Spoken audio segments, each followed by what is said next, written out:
Hi there, welcome back, or welcome for the very first time. You're safe now. This is your time to rest.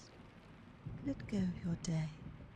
Let your breath slow down and your thoughts float gently away. Tonight I'll be reading you a fairy tale, an old story wrapped in moonlight and carried on a quiet breeze just for you. So snuggle in, get cozy, and let the soft rhythm of the story guide you into dreams. Let's begin. The story of the old man who made withered trees to flower. Long, long ago, there lived an old man and his wife who supported themselves by cultivating a small plot of land. Their life had been a very happy and peaceful one, save for one great sorrow, and this was that they had no child. Their only pet was a dog named Shiro, and on him they lavished all the affection of their old age. Indeed, they loved him so much that whenever they had anything nice to eat, they denied themselves to give it to Shiro. Now, Shiro means white, and he was so called because of his color. He was a real Japanese dog, and very much like a small wolf in appearance. The happiest hour of the day for both the old man and his dog was when the man returned from his work in the field, and, having finished his frugal supper of rice and vegetables, would take what he had saved from the meal out to the little veranda that ran around the cottage. Sure enough, Shiro was waiting for his master and for the evening tidbit. Then the old man said, "Chin chin," and Shiro sat up and begged, and his master gave him the food. Next door to this good old couple, there lived another old man and his wife, who were both wicked and cruel, and who hated their good neighbors and the dog Shiro with all their might. Whenever Shiro happened to look into their kitchen, they at once kicked him or threw something at him, and sometimes even wounding him. One day, Shiro was heard barking for a long time in the field at the back of his master's house. The old man, thinking that perhaps some birds were attacking the corn, hurried out to see what was the matter. As soon as Shiro saw his master, he ran to meet him, wagging his tail, and, seizing the end of his kimono, dragged him under a large hinoki tree. Here he began to dig very industriously with his paws, yelping with joy all the time. The old man, unable to understand what it all meant, stood looking on in bewilderment, but Shiro went on barking and digging with all his might. The thought that something might be hidden beneath the tree, and that the dog had scented it, at last struck the old man. He ran back to the house, fetched his spade, and began to dig at the ground on that spot. What was his astonishment when, after digging for some time, he came upon a heap of old and valuable coins, and the deeper he dug, the more gold coins did he find. So intent was the old man on his work that he never saw the cross face of his neighbor peering at him through the bamboo hedge. At last all the gold coins lay shining on the ground. Shiro sat proudly beside his master, looking fondly as if to say, "You see, though only a dog, I can make some return for all the kindness you have shown me." The old man ran in to call his wife, and together they carried home the treasure. Thus, in one day, the poor old man became rich. His gratitude to the faithful dog knew no bounds, and he loved and petted him more than ever, if that were possible. The cross old neighbour, attracted by Shiro's barking, had been an unseen and envious witness of the finding of the treasure. He began to think that he, too, would like to find a fortune. So a few days later he called at the old man's house and very ceremoniously asked permission to borrow Shiro for a short time. Shiro's master thought this a strange request, because he knew quite well that not only did his neighbour not love his pet dog, but that he never lost an opportunity of striking or tormenting him whenever the dog crossed his path. But the good old man was too kind-hearted to refuse his neighbour, so he consented to lend the dog on condition that he should be taken great care of. The wicked old man returned to his home with an evil smile on his face, and told his wife how he had succeeded in his crafty intentions. He then took his spade and hastened to his own field, forcing the unwilling Shiro to follow him. As soon as he reached a yenoki tree, he said to the dog threateningly, "If there were gold coins under your master's tree, there must also be gold coins under my tree. You must find them for me.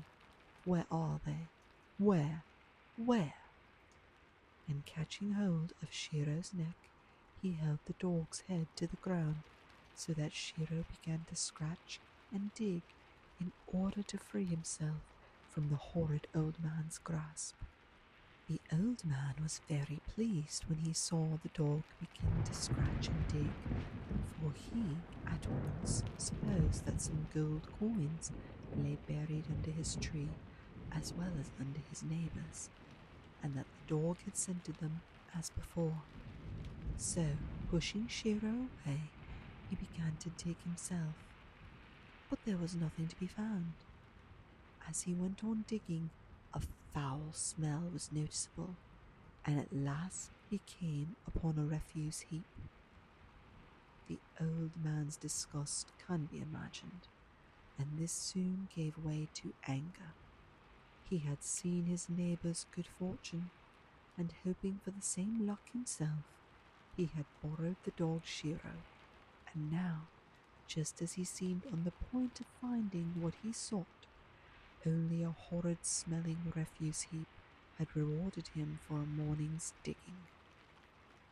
Instead of blaming his own greed for his disappointment, he blamed the poor dog. He seized his spade and with all his strength struck Shiro and ended his life on the spot. He then threw the dog's body into the hole which he had dug in hopes of finding a treasure of gold coins, and covered it over with the earth. Then he returned to the house, telling no one, not even his wife, what he had done.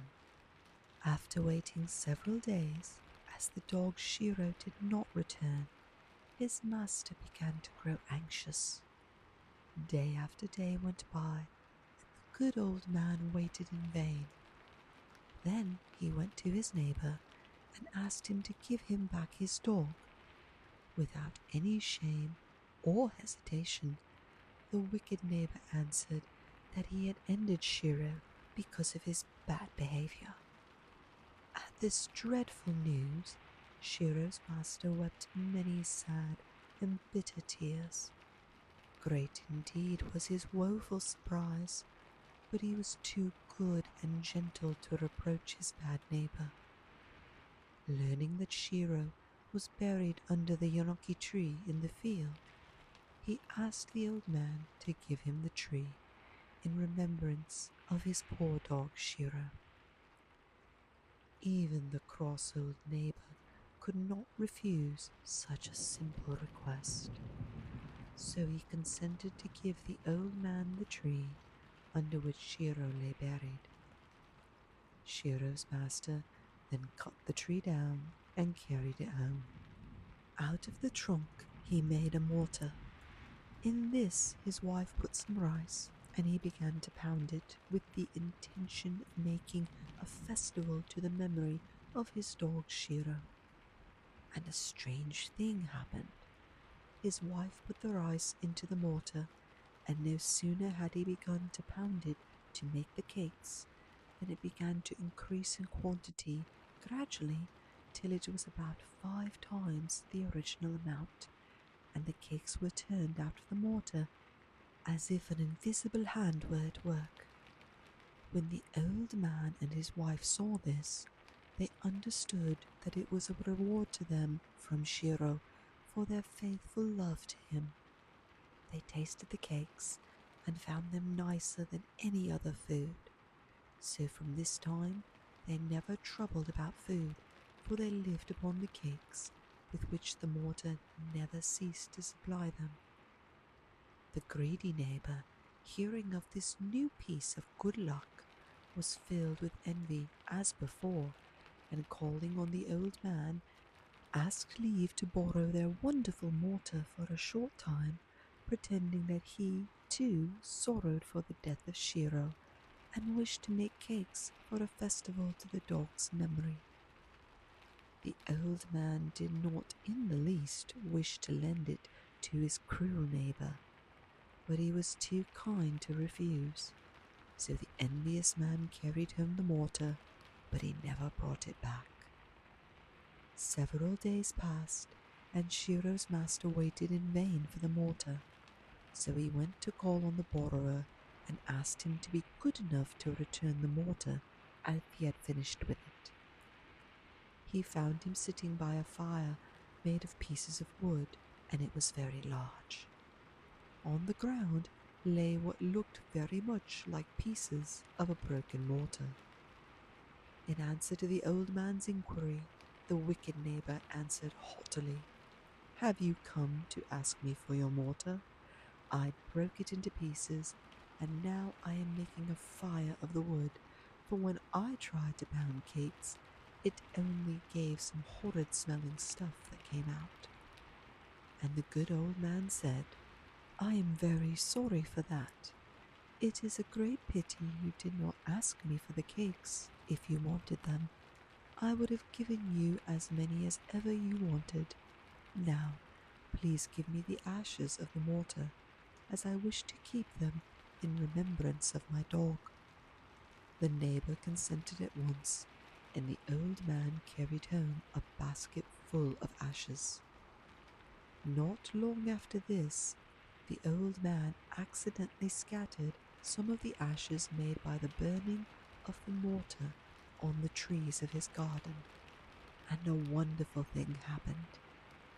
It was late in autumn, and all the trees had shed their leaves, but no sooner did the ashes touch their branches than the cherry trees, the plum trees, and all other blossoming shrubs burst into bloom, so that the old man's garden was suddenly transformed into a beautiful picture of spring. The old man's delight knew no bounds, and he carefully preserved the remaining ashes. The story of the old man's garden spread far and wide, and people came from far and near to see such a wonderful sight. One day, soon after this, the old man heard someone knocking at his door, and, going to the porch to see who it was, he was surprised to see a knight standing there. This knight told him that he was a retainer of a great daimyo, an earl, and that one of the favourite cherry trees in this nobleman's garden had withered, and though every one in his service had tried all manner of means to revive it, none had taken effect. The knight was sore perplexed when he saw what great displeasure the loss of his favourite cherry tree caused the daimyo. At this point, fortunately, they had heard there was a wonderful old man who could make withered trees to blossom, and that his lord had sent him to ask the old man to come to him. And, added the knight, "I shall be very much obliged if you will come at once." The good old man was greatly surprised at what he had heard, but he respectfully followed the knight to the nobleman's palace. The daimyo, who had been impatiently awaiting the old man's coming, as soon as he saw him, asked him at once, "Are you the old man who can make withered trees flower, even out of season?" The old man made an obeisance and replied, "I am that old man." Then the daimyo said, "You must make that dead cherry tree in my garden blossom again by means of your famous ashes, and I shall look on." Then they all went into the garden, the daimyo and his retainers, and the ladies in waiting, who all carried the daimyo's sword. The old man now tucked up his kimono and made ready to climb the tree, saying, "Excuse me." He took the pot of ashes which he had brought with him and began to climb the tree. Everyone was watching his movements with great interest. At last he climbed to the spot where the tree divided into two great branches, and taking up his position there, the old man sat down and scattered the ashes right and left all over the branches and twigs. Wonderful indeed was the result. The withered tree at once burst into full bloom. The daimyo was so transported with joy that he looked as if he would go mad. He rose to his feet and spread out his fan, calling the old man down from the tree. He himself gave the old man a wine cup filled with the best sake, and rewarded him with much silver and gold and many other precious things. The daimyo ordered that henceforth the old man should call himself by the name of Hanasaka Shishi, or the old man who makes the trees to blossom, and therefore all were to recognize him by this name, and he sent him home with great honor. The wicked neighbor, as before, heard of the old man's good fortune, and of all that had so auspiciously befallen him, and he could not suppress all the envy and jealousy that filled his heart. He called to mind how he had failed in his attempt to find the gold coins, and then in making of the magic cakes. But this time he surely must succeed if he imitated the old man, who made withered trees to flower simply by sprinkling ashes on them. This would be the simplest task of all. So he set to work and gathered together all the ashes which remained in the fireplace from the burning of the wonderful mortar. Then he set out with the hope of finding some great man to employ him, calling out loudly as he went along, "Here comes the wonderful man who could make withered trees blossom. Here comes the old man who can make dead trees blossom." The daimyo in his palace heard this cry and said, "Ah, that must be the Hanasaka Shishi passing by. I have nothing to do this day. Let him try his art again. It will amuse me to look on." So the retainers went out and brought in the impostor before their lord.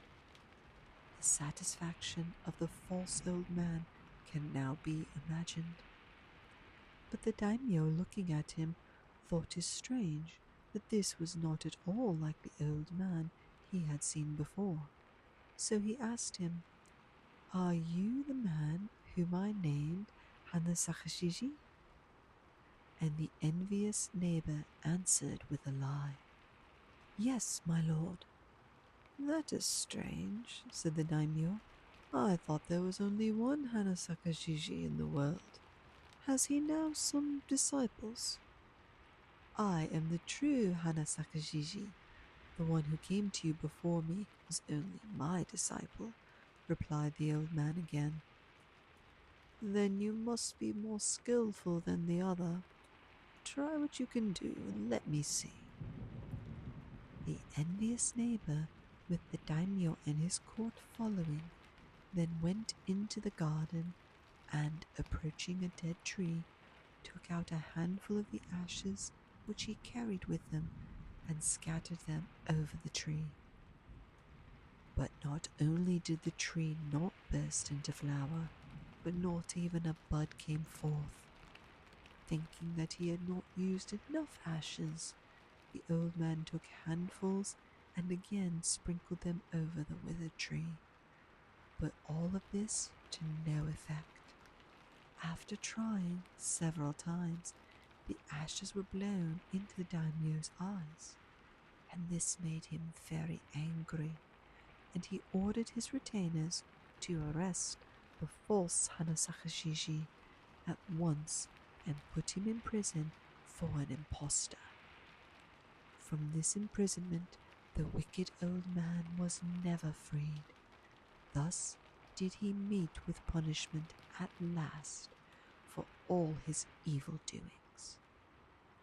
The good old man, however, with the treasure of gold coins which Shiro had found for him, and with all the gold and silver which the daimyo had showered on him, became a rich and prosperous man in his old age, and lived a long and happy life, beloved and respected by all. The end. The story has ended, but your dreams are just beginning. Let them carry you gently through stars and silence and soft wonder. Thank you for letting me read to you. I'll be here again whenever you need a quiet voice and a gentle tale. Sleep well, sleep deep, and good night, dear dreamer. Breuddwydion melys, dear dreamer, sweet dreams.